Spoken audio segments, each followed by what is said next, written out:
Nothing in hospitality is usually a straight line up. What's the most common reason that you've seen that people fail or that they give up when it comes to understanding and managing financials? I find that there's two things that always need to be really cemented in place. Number one is the GM/owner. They need to be squarely behind this, and they need to realize, as you just articulated, that nothing in hospitality is a straight shot. We will need to continually apply the pressure forever. The numbers are never going away. Mm-hmm. It's just like service.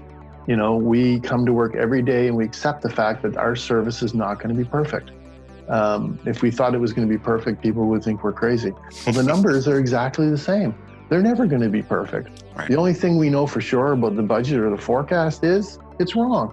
So we have to accept that and come to work every day and work on it. Come to work every month and know that we've got numbers to deliver on and we've got a plan and we're going to execute, but also realize there's going to be mistakes. That's just the way it goes. The second part that really needs to be cemented in place is the financial leader, the director of finance, needs to be a coach. That's pretty powerful. You know, there is an emotional and psychological component to this because people just don't want to feel stupid. They don't want to feel dumb. The numbers are incredibly powerful. And if we use the numbers to shame people or scare them or intimidate them, saying, you know, things like, if we don't make our budget this month, we're going to have to cut labor. The numbers are the way we keep score. Everybody's going to be charged with the same things: looking after your guests, looking after your colleagues, and looking after your departmental finances. And here are the tools.